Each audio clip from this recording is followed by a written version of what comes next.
Welcome everyone to the July 10th City Council work session. Today we take up again the topic of, I think I'm going to say, homeless rest stops, I believe is what the real gist of the conversation was about. City Manager. Thank you, Mayor, and I'll turn it over to Kurt for, I think, just a short couple of comments and then continuing the conversation that you have been undergoing for the last many months. Okay, appreciate that. And before I start, I just wanted to introduce our new Parks and Open Space Division Manager, Craig Carnegie, who is here today.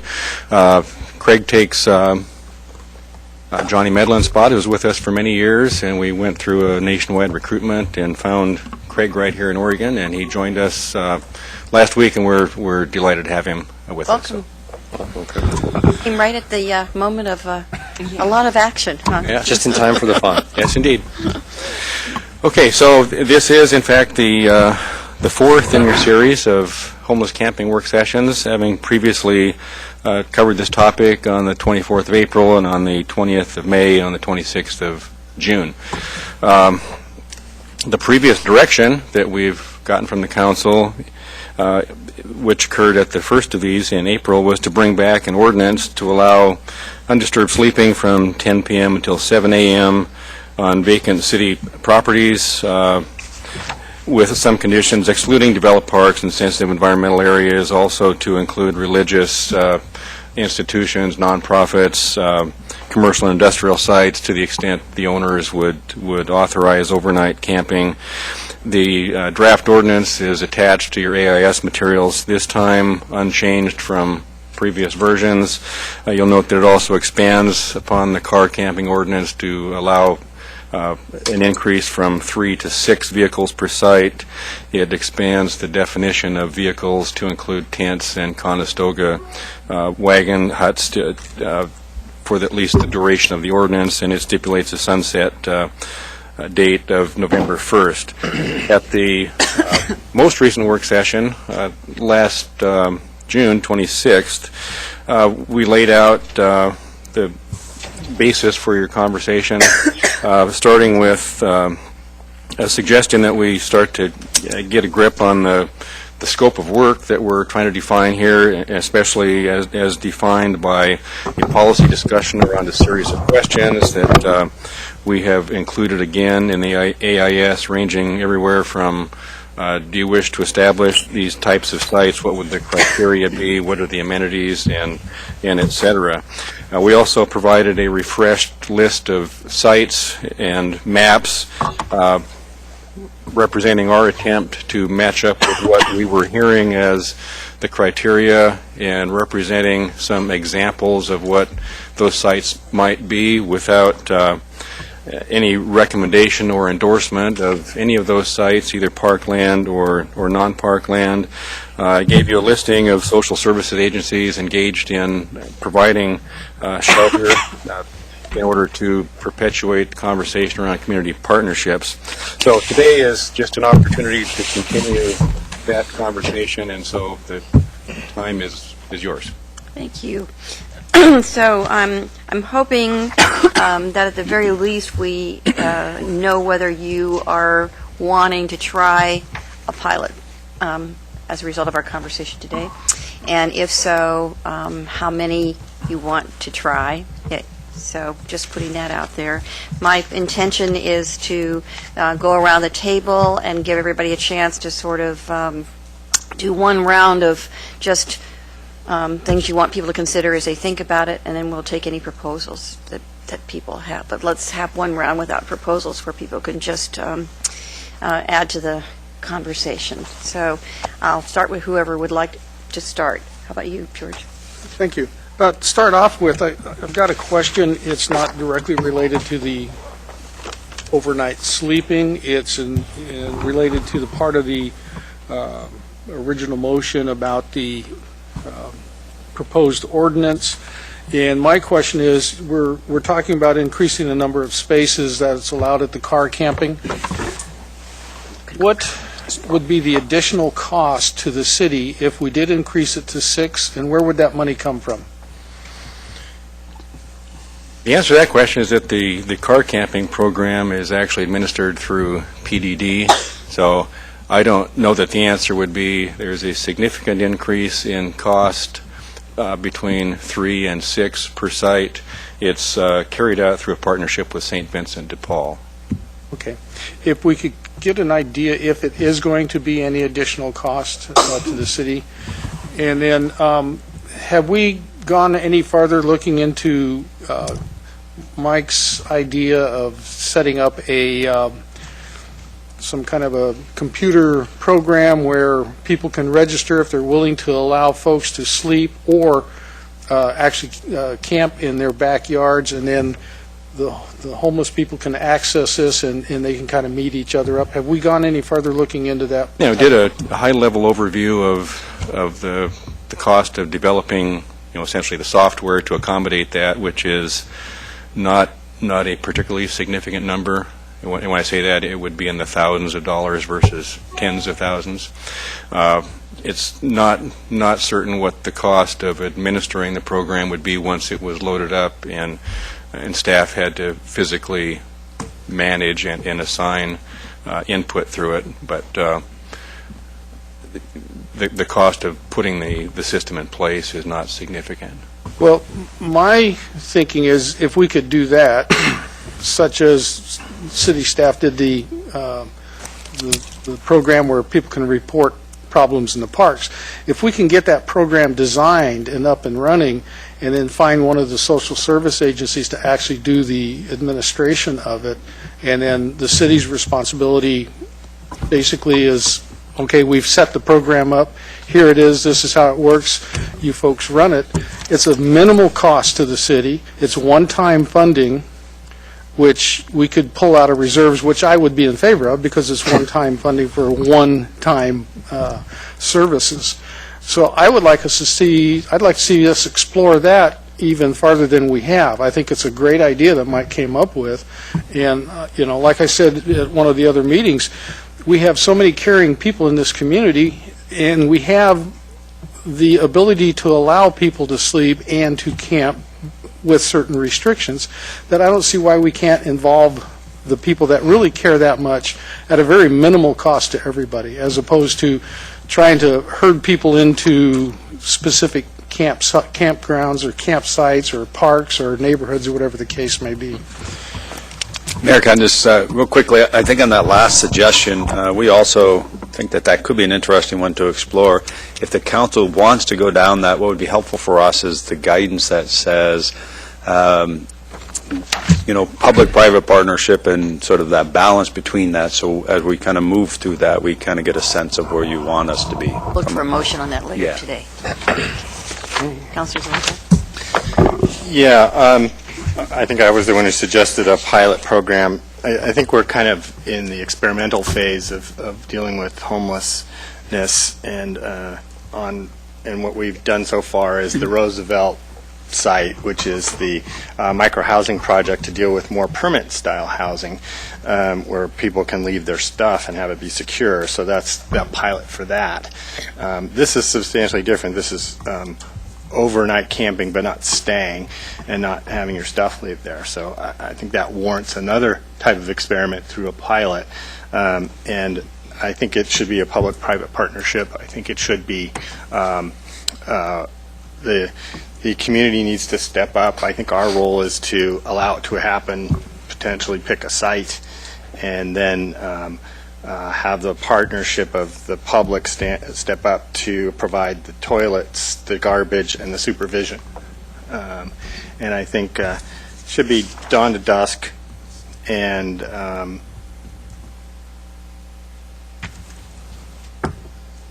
I think that's about it. So that's another possible motion that we'll hear later, right? I think that no matter how you approach it, on plenty of sides and with lots of people, there are costs to homelessness. There's certainly costs to the people experiencing it and going through that are significant. What we're trying to do, and this is I bring this up as kind of framework for the discussion. I hope we can kind of get more towards. We've been talking about maybe we should experiment or try or find out what the problems with trying several different approaches are.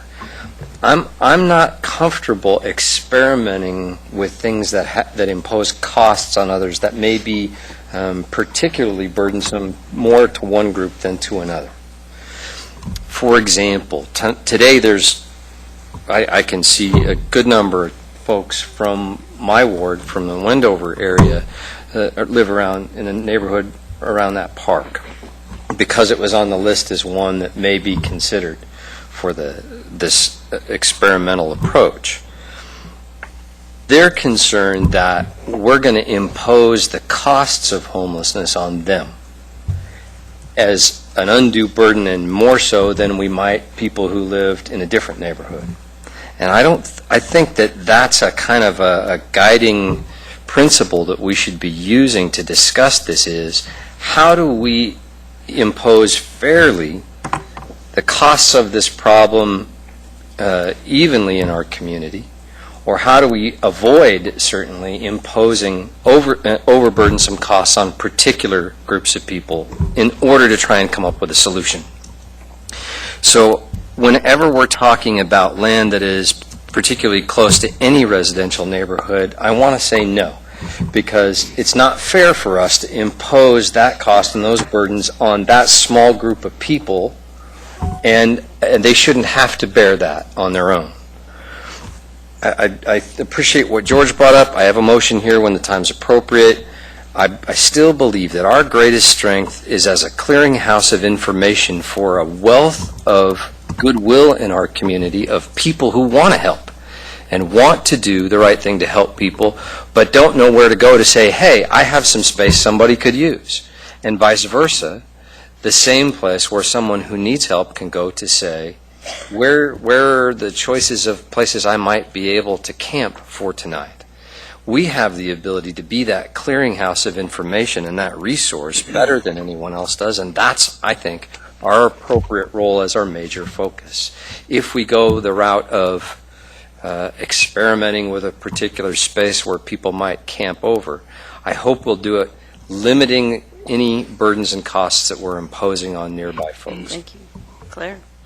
Thank you. So I have some kind of general thoughts and then more specific ideas. So while the city definitely has a responsibility to treat all residents with dignity and to recognize the humanity of people who are without permanent homes, the city is not responsible for the crisis of homelessness. This is a national issue. And I believe that other agencies, institutions, and individuals must be engaged in helping find temporary and longer-term solutions to this crisis. So I will continue to work to find funding and other resources to create additional temporary and emergency housing here in Eugene, as well as truly affordable housing in our community. But that will take time, and we have an immediate crisis. So I want to urge other institutions, both public and private, to engage in helping find more sites and ways to bring people out of our parks and our forests and wetlands and into safer, more sanitary living conditions. Originally, I had thought that lifting the ban on sleeping in our parks would provide temporary relief to both the homeless folks and law enforcement who have to enforce those laws. My views were shaped in part by the fact that in my neighborhood, we have had people sleeping in our neighborhood parks for many years.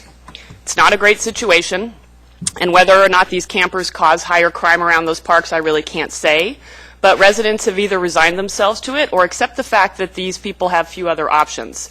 And since becoming a city councilor, no one in my ward has complained to me about people sleeping in Whitaker's parks.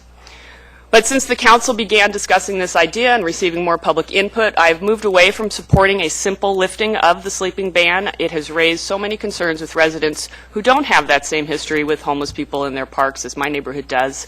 And it isn't really the simple temporary fix I had imagined. So when it's appropriate, whether or not Councilor Zelinka might make a similar motion before I do, I have a proposed motion around a rest stop pilot project at a single site. All right. Councilor Brown? Thanks, Mayor. Well, yeah, it certainly is a crisis situation. It's going to get a lot worse. I mean, in about 2.5 weeks, 150 people approximately are going to be evicted from the BLM lands out in West Eugene. And there's at least 100 people camped along the Willamette River, probably more. They'll be removed, and then someone will come in and clean up all the trash. So they're going to go somewhere. And also, I'd just like to point out, there's people, homeless people in every single ward, sleeping in alleys and abandoned buildings and, you know, behind bushes, on the edges, or actually in undeveloped city parks or developed parks. There's people all along Amazon Creek. They're already all over town, and it's going to get worse when these outlying areas get closed down. Where are they going to go? They're going to go somewhere. They're going to come to the center of the city. They're going to disperse probably in all the wards. So, you know, we have a choice. We can try to do some little thing about it, an incremental step, which is what I believe we should do, or we can do nothing. You know, we don't have to do anything about it. We can just let it get worse and stay angry and stay disappointed that, you know, there's homeless people sleeping near our parks, or we can try to do something about it. And I mean, in the, you know, some people mentioned cost. You know, my question is, the BLM has informed the homeless campers out there that they have to be gone by the 29th, I believe, of this month. I can't remember the exact date. I think it's the 29th. So there'll be a certain amount that won't want to leave.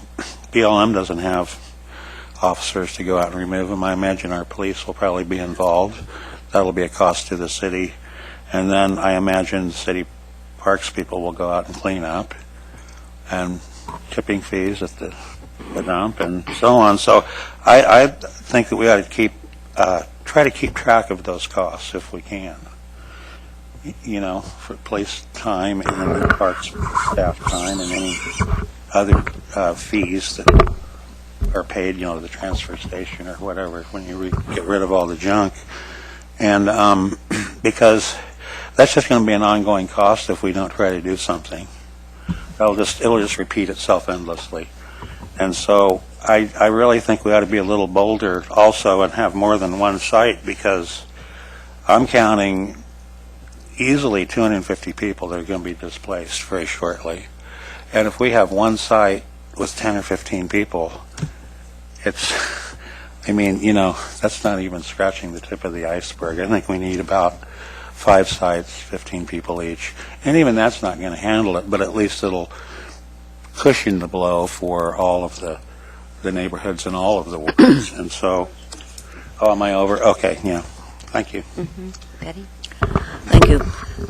First, I want to say something about long range, even though that's not what we're doing right now. But I did ask for a work session on using CDBG funds for single-room housing, and we did get it's scheduled. It isn't scheduled. I don't see it on the agenda yet, and I think that's something that we should talk about very soon. That would be a partial solution. Some people could afford a room who could not afford a house. Also, I think on our legislative program, we should be lobbying for for shelters, state-supported shelters. People move from place to place, and I think it's really a state responsibility. Then, for now, I think I agree. I think George is the one that said, or I'm not sure who said it, but I don't think the city should administer the sites if we have sites.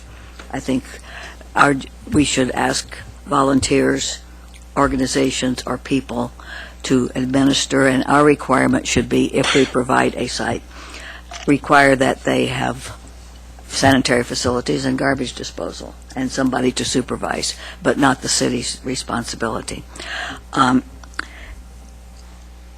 If we should use eventually Mike's idea, I would like us to keep in mind that neighbors of the people who allow people to camp in their yards would be affected also. Well, I don't know what we do about that. That's some people might object to suddenly having 4 extra neighbors. And that would get the city involved. I don't know how that would work. But I would leave it up to the manager after within limits, to say, these are the sites you can have, and to screen the people who want to sponsor. I've heard at least one person say he would sponsor a porta potty. And but I don't think that the city should get involved in doing the details. Thank you. Chris? Thank you. I'm really appreciative of listening to you talk about, mechanisms and procedures. You've obviously given a lot of thought to this, and I think that's a great thing. So I don't feel I need to add a whole lot more to what you're already doing. But for me, what's really important is recognizing that this is a compassionate community. No one doubts it. No one's trying to say that it's not. We are. The concern is how can we channel that compassion in a way that makes it really effective and appropriate. That's really what the secret is here, is to take that huge compassion and direct it appropriately and effectively. And for me, that's a matter of connecting that compassion, connecting that, or channeling it into alignment with the goals and the policies of what this community has, even if there are our own goals and policies. And we have tried to do that to some degree, but we have been needing to work on this so quickly that sometimes we lose track of what those goals and priorities that we need to make sure are being reflected or aligned with that compassion. A couple of them for me that I think are very important is we need to be compassionate and provide support without creating new problems. You don't solve one problem by creating new ones. And so I don't think you have to create new problems in order to solve the ones you have now. And part of the conversation is if what we do can create new issues or new problems. I don't think they have to. And so some of the ideas and mechanisms you're talking about are ways to try to prevent that. We want to remove obstacles, not create new ones. A second principle for me is one we've also talked about. We cannot do this alone. It is not within the ability of the City of Eugene to deal with this issue by itself. We must do it in partnership. And I've heard nearly everybody here say partnership is critically important, but we've got to recognize if it's going to be a fundamental guiding principle for us, we've got to do it effectively, and we've got to get on it right away. You can't just talk about partnerships. We have to really go out and seek what those are going to be and exactly on-the-ground ways they can take place. A third one is, for me, our role in the homelessness issue is one that gets back to the notion that we are assisting in a transitional element of homelessness. It is not the City of Eugene's responsibility to deal with a long-term permanent lifestyle choice around homelessness. Our role is not to set up something that allows people to live permanently in homelessness. We must always stay focused on the fact that we should apply every effort we can to help people transition from homelessness into a better life, not to just stay forever in homelessness by providing, a way for them to live that way. I'm not criticizing that as a lifestyle choice. I'm just saying it's not our responsibility to support it. We must be involved in the homelessness issue as a way to help people change. Get better. And then I added the fairness and equity because I think that is an important element as well. So now I'm going to, I'll just add one piece, and that I think whatever motions get made today and passed, I would recommend that we invite our social service partners to weigh in on those specifically. I know you will have hearings, but I think we should invite them to tell us their response to what proposal we're putting out. George, you want to start? Sure. A couple of comments from around the table in response to the comments around the table. The volunteers and supervision part really scares me because of what occurred at the Washington Jefferson Street Park. And again, I will repeat, I was absolutely guaranteed by one of their peacekeepers that nothing would happen, no bad things would happen before that Washington Jefferson Street Park opened. So I have a real concern about especially turning the supervision over to volunteers. I'm sorry, I just don't think there are enough people in this community trained well enough to handle that type of situation. And as far as BLM, and we received an email from ODOT, and they're also, as a result of numerous complaints and destroying property, they also are moving people out of an area. We are too. So my question is, and what I've read in the papers from both BLM and ODOT, is that the only thing they're going to do is work with the local social service agencies to see how they can direct these people that they're removing from their property. I don't see BLM or ODOT spending thousands and thousands of dollars trying to set up temporary spots for the people they displace. what's happening is they're displacing them out and leaving them out on their own to basically find these social service agencies. As far as the cleanup, George, I read in the paper today that it was either maybe in the email or the newspaper article, but they're having to call in hazmat teams to do the cleanup, not the city, the hazmat teams, which are professional organizations around that deal specifically with that.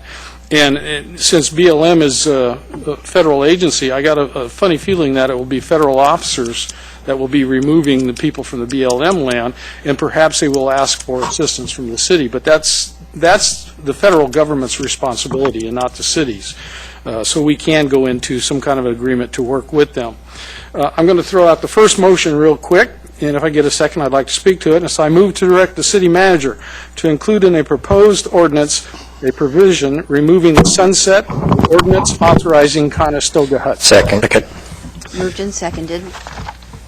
The reason why I'm doing this is because of, and again, years ago, I suggested that we look outside the box at these car camping sites, other than pickup campers, RVs, that type of thing, and because of the technology that and advancement in tents, and we went to tents first to allow that. And now the Conestoga huts have come up, and it looks like they're working pretty well. So I see no reason why we cannot continue to allow the Conestoga huts to be used at the car camping sites, and that's why I'm going to propose that.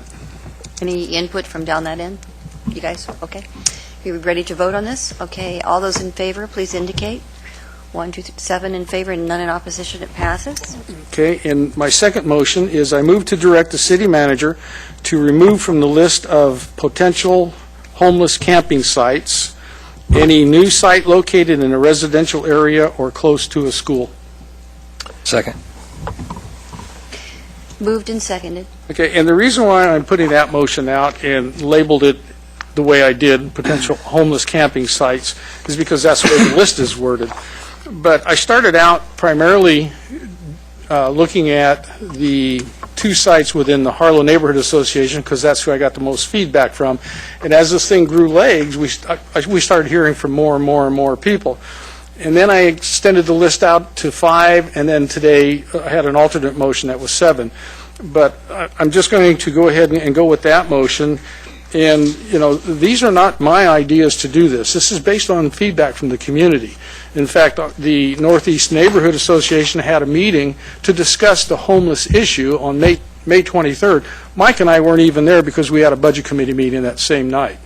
Following the input they received, the board, the Northeast Neighborhood Board, they met and voted unanimously to oppose allowing this overnight sleeping in the county farm property and the Stryker Field. And the reasons they listed are basically some of the same reasons we've heard from people throughout the community. Neither site is located near services that homeless may require. Both sites are abutting existing residential neighborhoods. Neither site has screening for privacy, both for the homeless and abutting residents. Neither site has bathroom facilities, sanitation options, running water. There are currently minimal police services in both areas for protection to the campers, and the cost to address these issues would place another burden on an already stressed city budget. So I'm just going to leave it at that and let other people speak to it. I've got Mike and George in the queue. I just want to ask a question of Glenn. In the wording that George has here, I just want to be sure. I think what his intention is that this apply to the subject at hand, the dusk to dawn sleeping, not a broader category. And I just want to be sure that he's achieving what he wants to do with that. Well, that was my understanding of the intent. In order to, I mean, this motion just says what sites not to include on a list. If this motion passes, I don't know whether the council is going to pass another motion directing the manager to actually come back with the ordinance language that would allow dusk to dawn camping. My assumption is we'll get a motion of that sort coming up. Yeah, I just wanted to be. I guess what my concern is, we already have a camping program where people or businesses get permission, and I just don't want whatever the language that we pass to interfere with what's already in existence. That's my only I know you said new, but I was just thinking somebody else may volunteer, and I just didn't want any language that we have to interfere with the St. Vinny's program. That's my understanding of the intent, and so the ordinance draft that would come back to you would include that unless the council expressed a different desire. Mike, you're next. I have a couple of words I'd add to this, if accepted as a friendly, that I think might clear up just to make sure there isn't any question about the intent. And it would be to remove from the list of potential homeless camping trial sites, in other words, the opportunity to try this overnight rest stop concept, any site located in an established residential neighborhood or close to a school. Established. And I'll explain that if it's okay as a. Well, actually, I can explain it first. Before I accept it as One a of the friendly. things that council did. One of the things that council did was take a look at our opportunities for where we might. We had a pretty thorough discussion about where we might allow rest stop type overnight camping, and it was pretty unanimous around the table that in established city parks that was a bad idea. Part of that was around the issue of cost of maintenance, but another part of it was the inherent conflict with those folks around them. So we thought, okay, if we go to undeveloped areas, maybe that'll be easier, okay, because we won't have as many conflicts and there won't be the maintenance cost issues.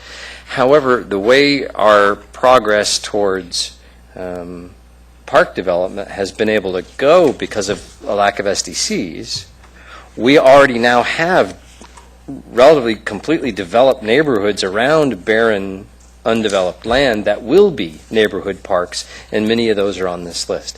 They're equally unsuited as the ones that are developed. It's just without the maintenance costs because of the way the development has happened. And so that's what I was trying to capture with this language, is any of those undeveloped park lands that are still existent in an established neighborhood.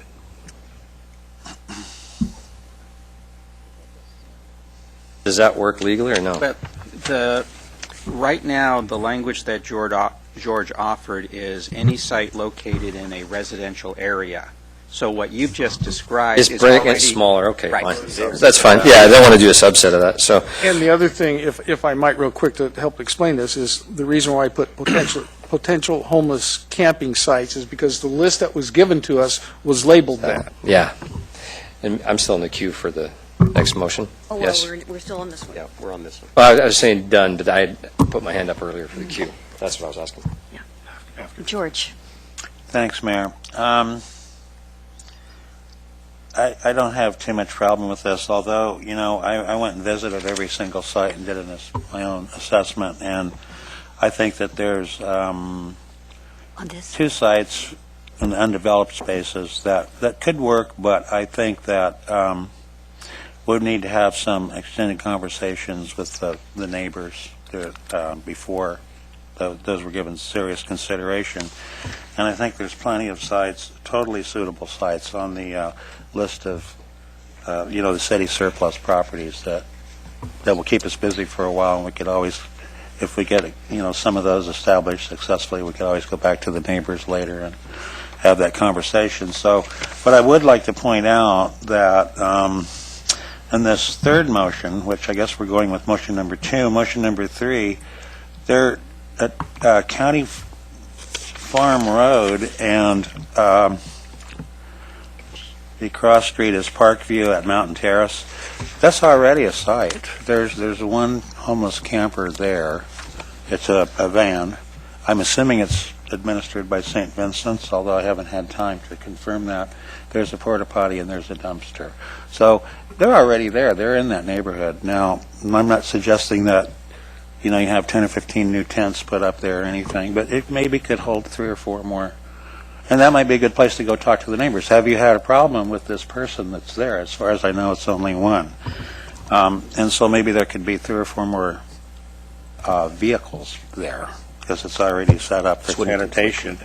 The other side is the Armory, the Naval Reserve, and it's on this list too. There's at least five camper vehicles there with sanitation.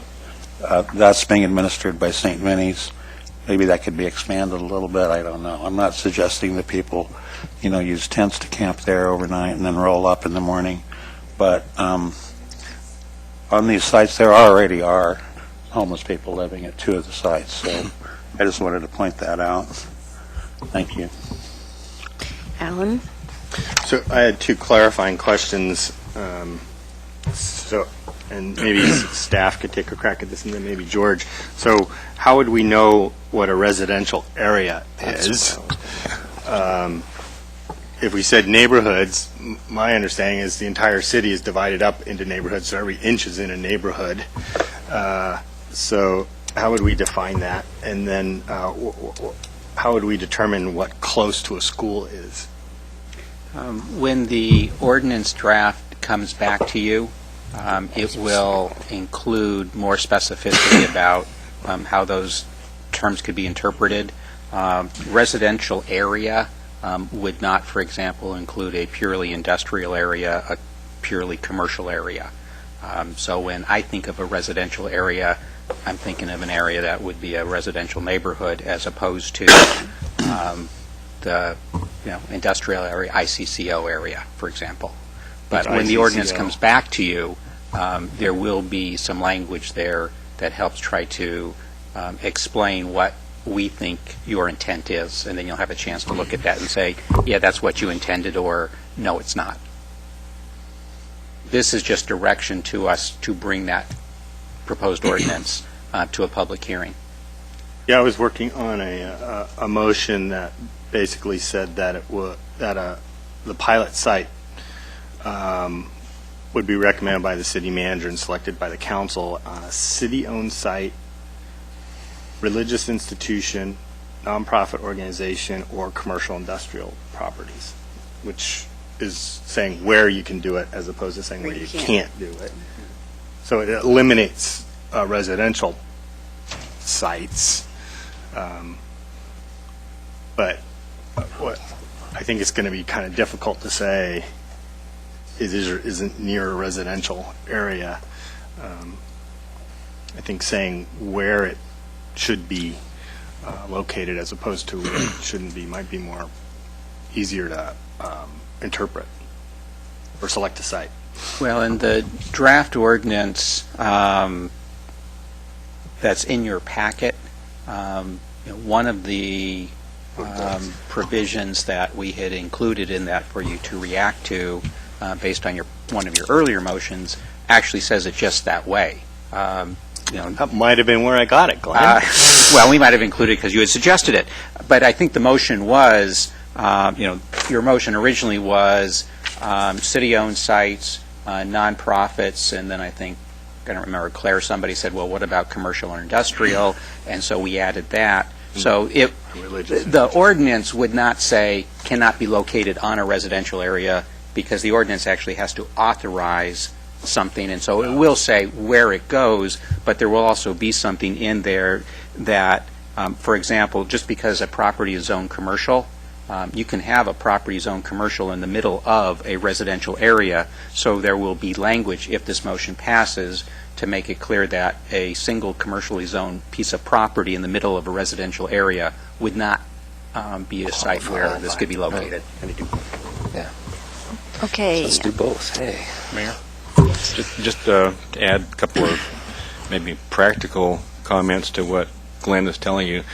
I would take the interpretation of the motion as essentially eliminating any of the undeveloped parks from prospective sites, because everything that's on the list of examples that we've given you are future neighborhood parks. Right. And so by design, we have systematically and intentionally gone about the process of acquiring these lands so that they serve neighborhoods. And so they are, by design, in close proximity to residential neighborhoods.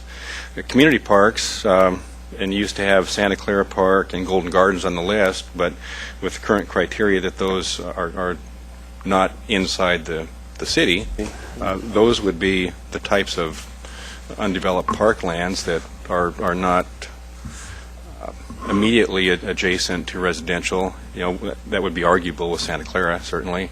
But those are the types of properties that are acquired for purposes of being accessible to larger groups. What you have here with the neighborhood undeveloped parks are intentionally in the midst of neighborhoods. Betty? So are all of these that are on the list future neighborhood parks, including the Naval Reserve? No. We had, I'm talking about this list that in the motion. No, That's he was not the talking, motion, that's no. not what he was talking about. Okay, I was going to say, I hesitate to vote for eliminating particular spots, because I think as soon as we do that, we'll hear from people who want 6 other spots eliminated. And I don't think we're at that stage. I prefer to have characteristics of a spot and let the manager come back to us with particular spots. But this was a part of the motion, wasn't it, George? No. No, Eliminate. we're This was working not on a motion 2. This, okay, so, Above the or. okay, thanks. George? Thanks, Mayor. I'd just like to point out, well, first of all, I'd like to do 2 things. First, and I see there's a lot of folks from the neighborhoods here today.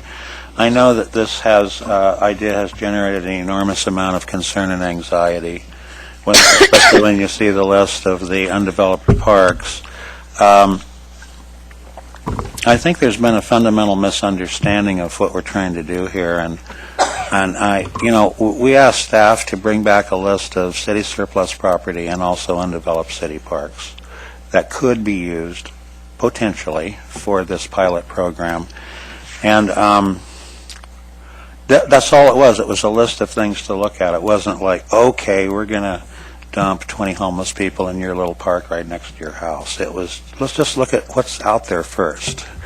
Well, like I said before, I went around and visited every site, and especially the undeveloped parks, it became immediately obvious that most of them were just simply not suitable for what we're trying to do here, especially ones like Ruby, which is surrounded on all sides, very close. So I used, in close proximity to the 2 neighbors, it's clearly not suitable, and most of them would fall in that, in my view, would fall in that same category.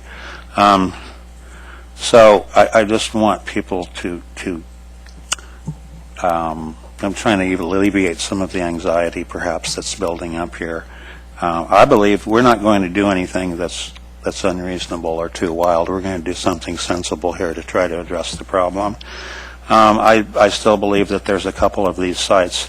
But one of my criteria was, okay, are there near neighbors? Yes, most of these had near neighbors in very close proximity.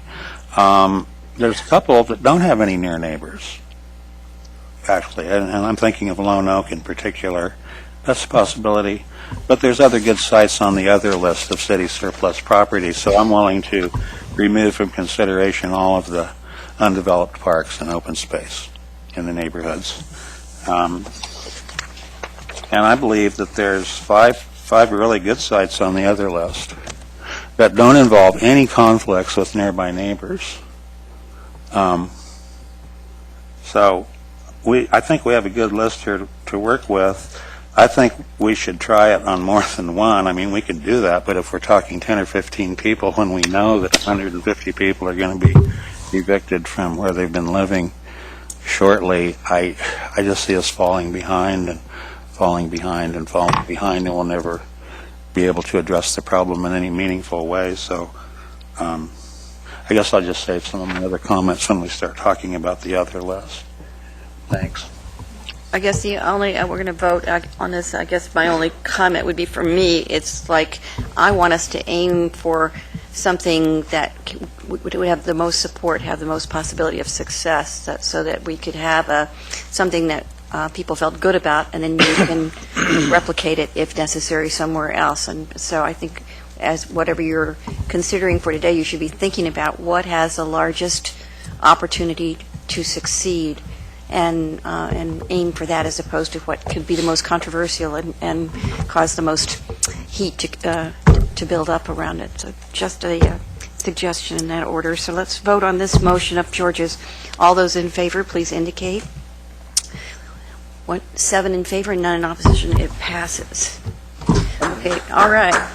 One step down the road. Mike, you're next, and then Alan. Thank you, Mayor. I have a motion as well, and I appreciated George's comments about this. And it allows staff the greatest flexibility to come back and facilitate a further discussion with us about the appropriate way to create something like this. That I move to direct the city manager to bring back to council for approval a plan to create and operate a homeless temporary overnight camping resource network to match up those with appropriate space to those with need. I'll second that. Moved and seconded. And was there another piece to that, Mike, that you wanted, that it be a clearinghouse too? Didn't it? Well, what I meant by that, as an explanation, since I was second here, is when I used the word clearinghouse, I wanted it as the place where the two sides who don't have any mechanism for communication can communicate, and where we can use our strengths appropriately to say to people, hey, if you have space, come let us know. And if you need I got space. that, but I thought there was another piece to it, that it might include space that people were offering to connect it with people who needed space, but it could also include other kinds of spaces that we know of that are out there. That's the only. Right. I don't know how much it would I would accept from staff to look at the opportunity for them to advocate and go and find space, but I don't know what the cost of that would be. I'm not asking for them to find it. I'm just saying if somebody called and a clearinghouse notion would be more like somebody calling and saying, I'm homeless, I'm looking for space, and you might be able to tell them, here are the places that you can Right. go to in the city, and that's not quite the same thing as saying this is a place you call in and volunteer your space, and somebody can call in and see if they can find one of those to use. I'm trying to understand the difference. What you're talking about, I think, is new space. I'm just saying there are already camping spaces and other places that are already. No, all spaces that That's we what use. I was trying okay. to. Yeah. I want it to be the central place where that information is housed. I don't think that's exactly what you said in your motion. I said I wanted to move that the manager bring back to council for approval a plan to create and operate a homeless, I wrote this badly, sorry, a homeless temporary overnight camping resource network where those with appropriate space can say, hey, I have some space somebody might use. And those who need space can come and say, where can I go? Does that make sense? So, clarification, a couple pieces. One is, I don't know if it has to be limited to just to the temporary. So if there's, part of St. Vincent de Paul's camping program, and there happens to be space there, we may want to include that as a vacancy also. So I don't know if it's just the temporary space or if that's really what you're just intending. That's what I was trying to get at. I use that language because that's what we were talking about here. Right. It's okay with me if staff wants to bring back a more robust plan. That's fine. And then just clarifying, so what you would want us to do is go say this is the plan, and then you would approve that, or do you want us just to go do it? I'm just trying to see what we would come back with. I'll go back to the previous word then, a clearinghouse for information and for those to come with need for overnight camping. So do you want us to come back with, we've implemented it and here's where it is and here's where we're headed? Do you want us to come back with a plan to implement that as to be the resource database to be the central resource? But and Mike, what it he's would cost? asking is, can he just go do it? If you ask him to do it, can he just go do it? I'm trying to be as clear as possible, Mayor. No, that was the part where I said, come back to us with a plan. Yeah, so that we can have more discussion about this. Yes, that's what it says in the motion. Okay, just. All right. Chris, you wanted to weigh in on this? Yeah, just briefly. I'm absolutely fine with that. The main thing is to say, this is not something you focus on to the exclusion of other ideas. No. It's an idea. There'll be other ideas. We may want to help you out by letting you know what these other ideas are. This is one of them, but we don't want in any way, shape, or form to limit you in terms of the opportunities or ideas or things that you could come back to us with. So in that context, yeah, I'm fine with it. But this isn't the only thing we want to do, right? Alan? So this is, In addition to other things that might yeah, occur. in addition to, that's what I was going to say too, but it's kind of like Match.com for homeless sites between people who have Well, spaces and. Well, if that's on a straight out line, Alan, I'm not sure exactly what it is, but It is. Are you done? thanks for that. But I guess one of the issues is that the city manager have to deal with is a lot of homeless people don't have access except through the public library to that It's- kind of resource. So it needs to be more than just electronic. Yeah, that was clearly, I didn't mean it to be an online. Yeah, I know you didn't, but it will be. But it also needs to be somewhere physically on paper. Okay. I don't know where that would be. That's up to you. Mayor, guys. George? Well, and to address Alan's concern in the comment that I made earlier, that's why I think if we can get such a program up and manufactured and running, that it be administered in the long run by a social service agency where people Right. can walk into their front door and say, I need someplace to stay. And it can be done by computer, it can be done by phone contacts there. There you go. That was my thinking on that. George Brown? Thank you, Mayor. I'm not going to support this, not at this time. I mean, maybe later. I think it's getting us away from our primary purpose here, which is to find some sites and get this thing rolling. And plus, we kind of already have that. I mean, anybody knows to call St. Vincent de Paul if they're looking for shelter, first place for families. St. Vinny's, there's shelter care. There's all these. Call Reverend Dan Bryant. Call any number of people in the faith community, and they already know how to do this.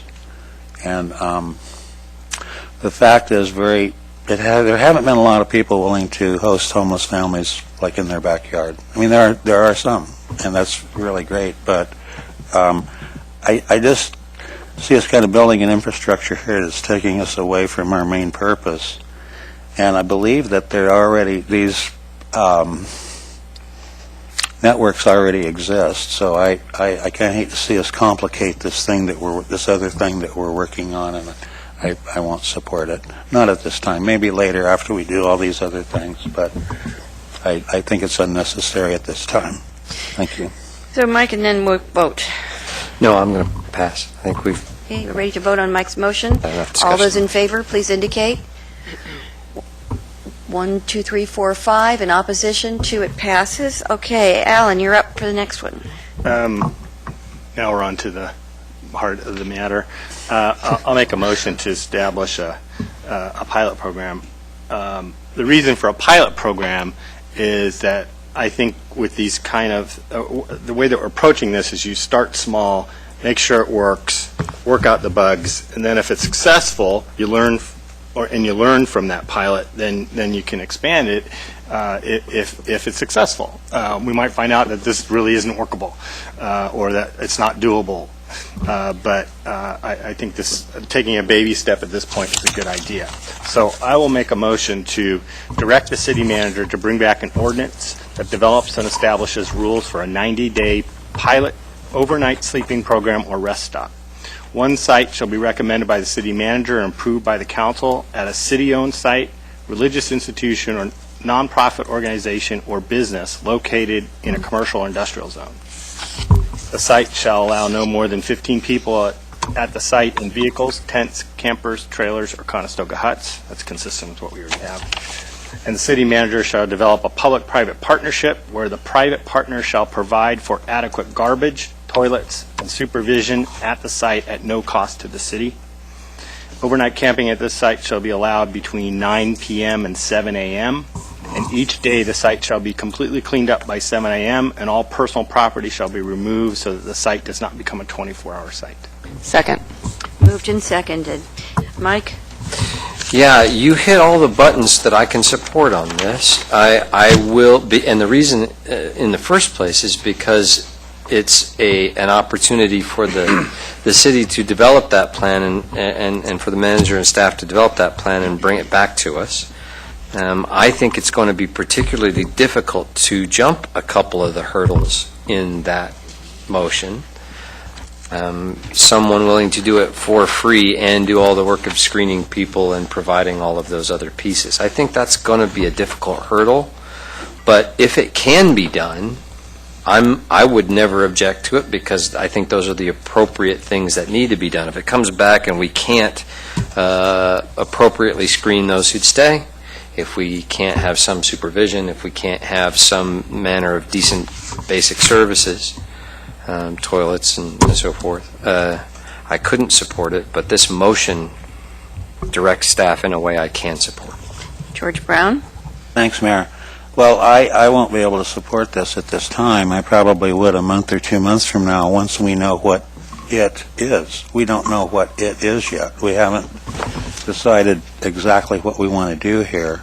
And I just think, I think it sounds great and everything, but I think the council needs to pick these spots and come up. I mean, we need to do some work on this, a little more work before we turn it over to the manager, personally.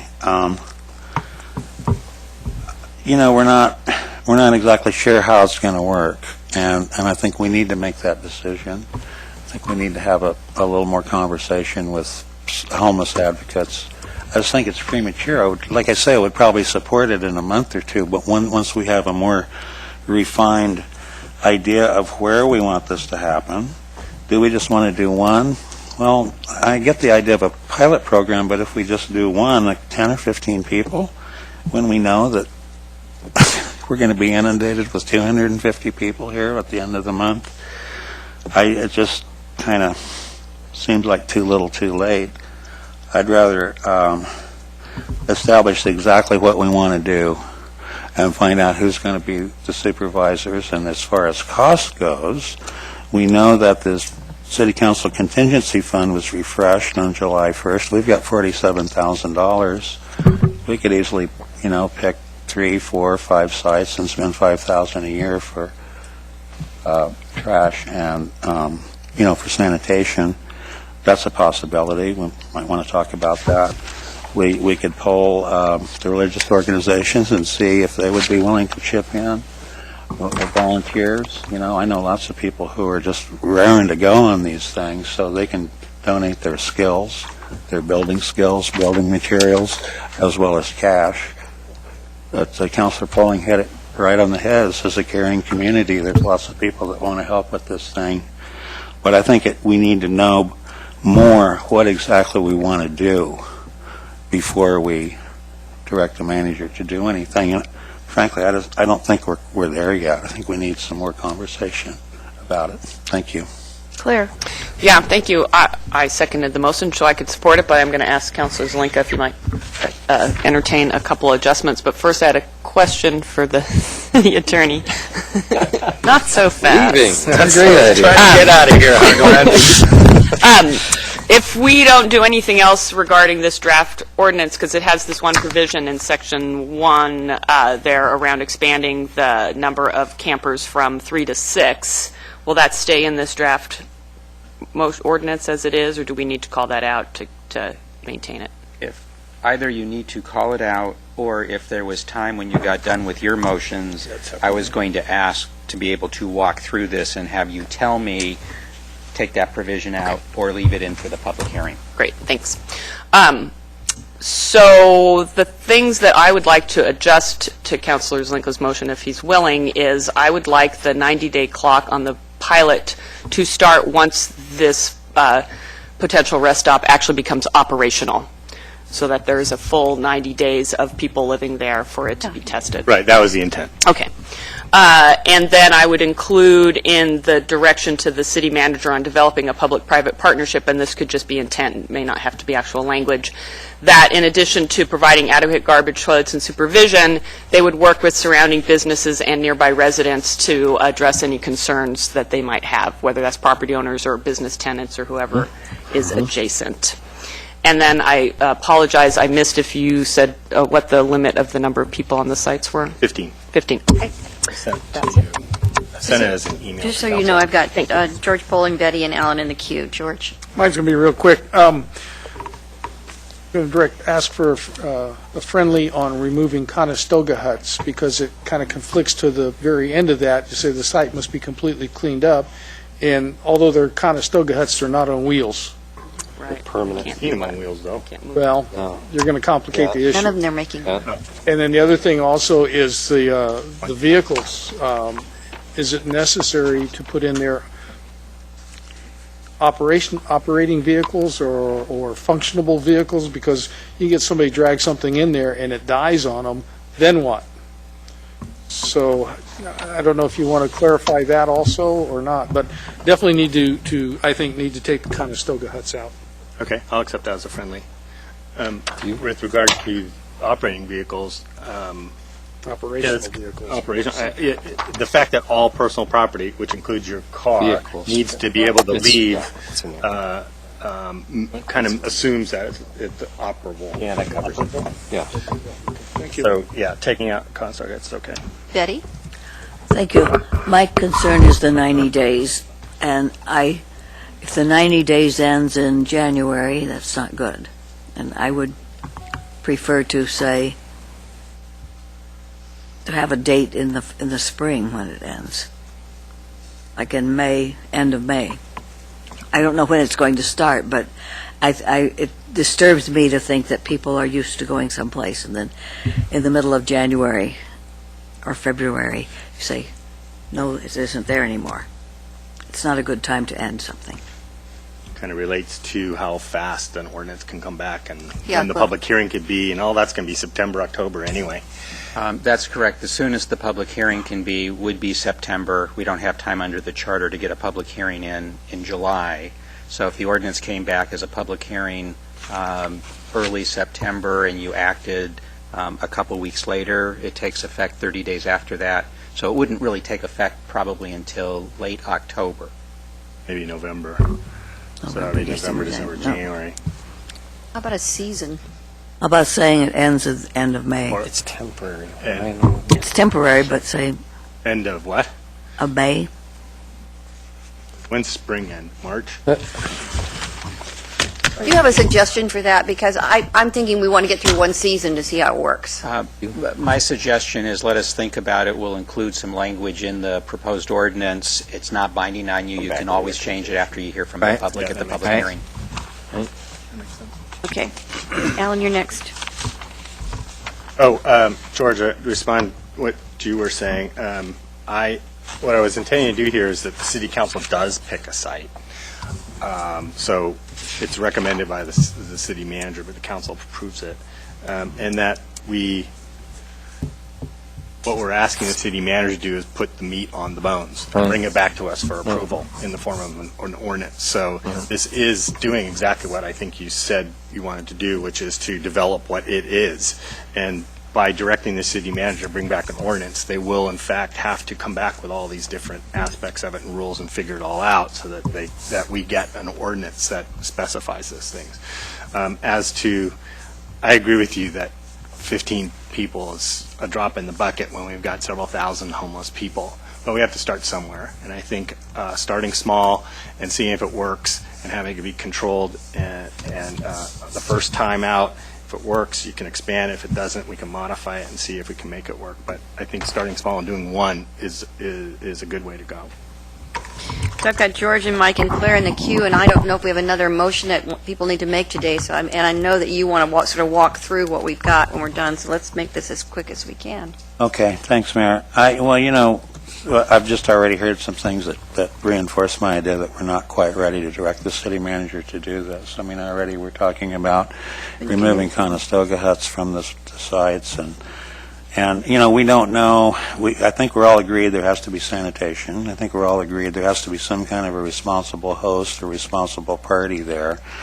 There's things we haven't talked about. It's like, okay, there's 15 people. Is it the same 15 people every night?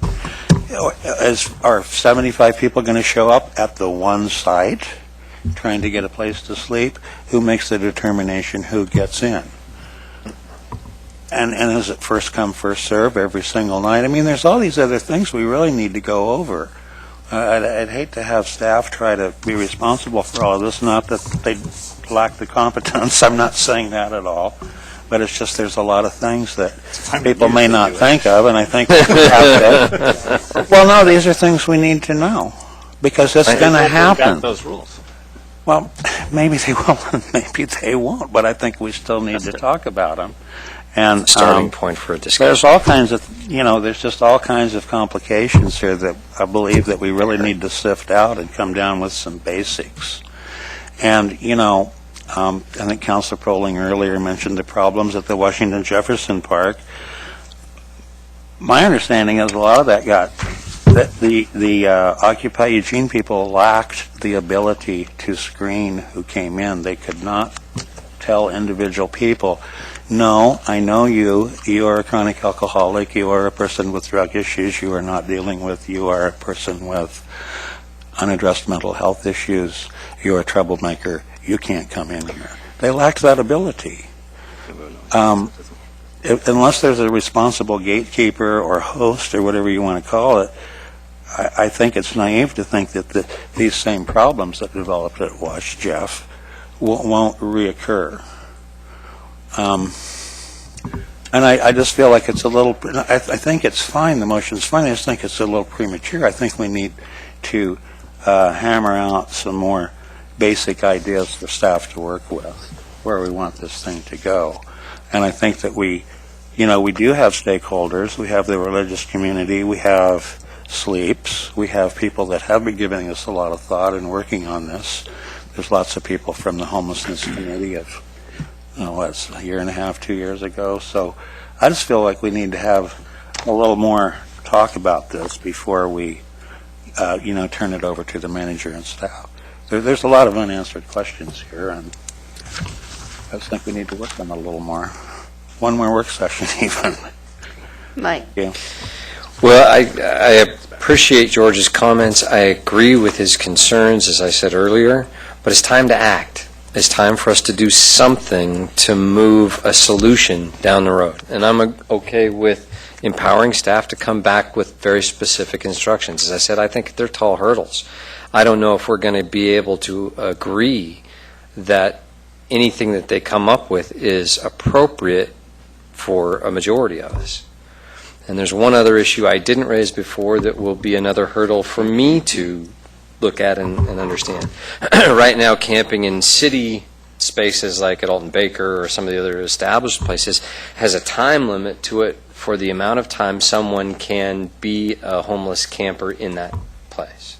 We've been talking about overnight camping, and Alan's piece about, all their stuff has to be gone that next morning makes it sound like that's supposed to be very temporary, but as George raises, why can't somebody come back over and over and over, just stay there, stand right there, right outside, and if it were there's only 15 spaces, how tough is that for it to be only those folks? We need a mechanism in this that says you may only take advantage of this location for X number of nights.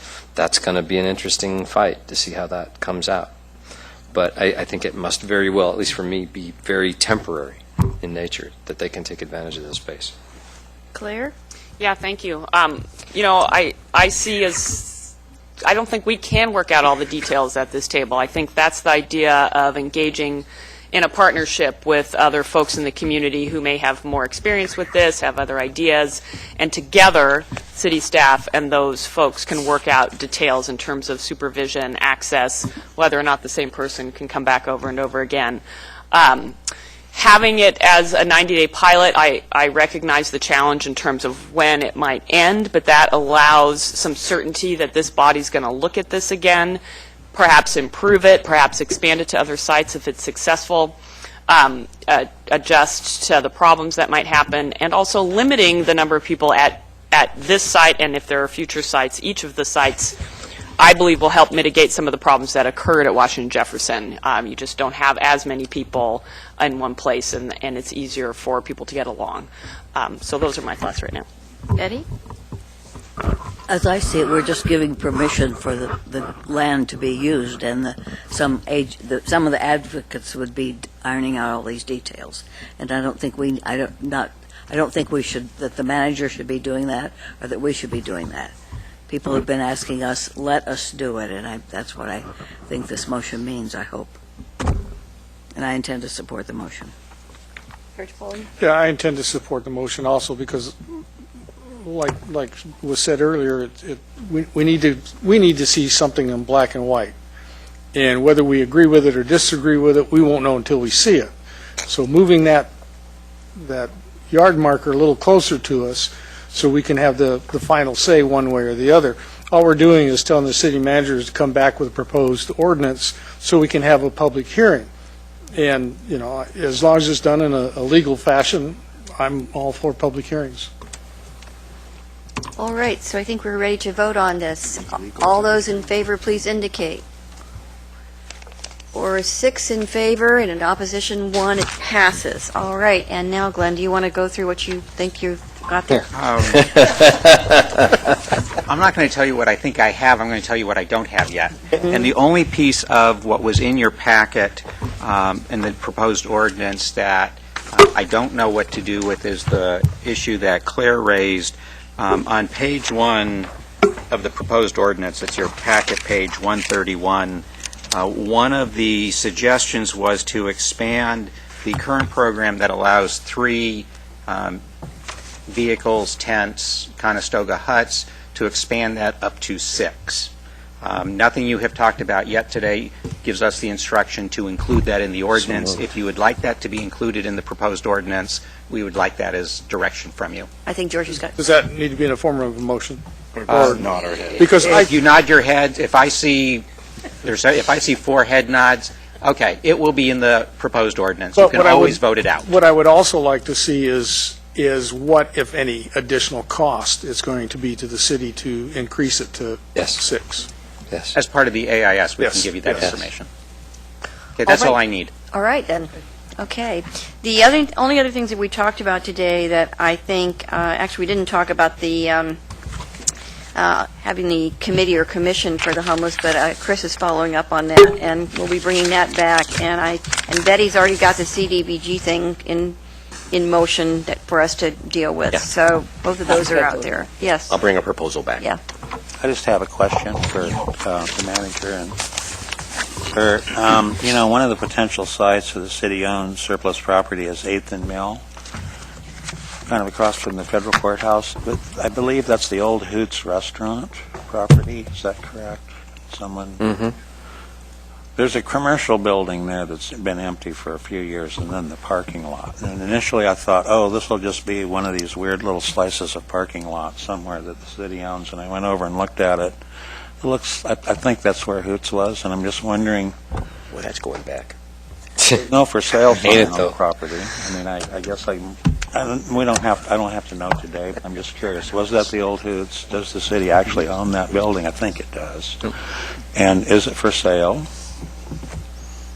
Because I think that would be a potential spot, you know, for one of these rest stations. I think Parking both lot at the, least. I don't know about the building. I mean, that might be too ambitious for a pilot program, but I believe both the 8th and Mill site and the Broadway Hilliard sites were, they're remnant properties, city-owned, as acquired for the courthouse transportation improvements. So Sure. there wouldn't necessarily be any active marketing on those at this point. I see.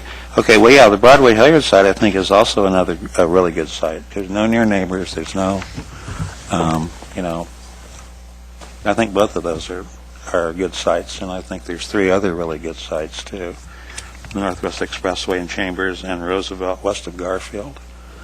That one's kind of bleak, but I think it could be spiffed up and made into a workable spot. So, okay, thanks. But I would like to know about the Hoots thing, and is the property for sale? If so, how much, and all that. Thank you. You guys need anything else? I know. Okay. All right. I'm good. That'll be it. Thanks.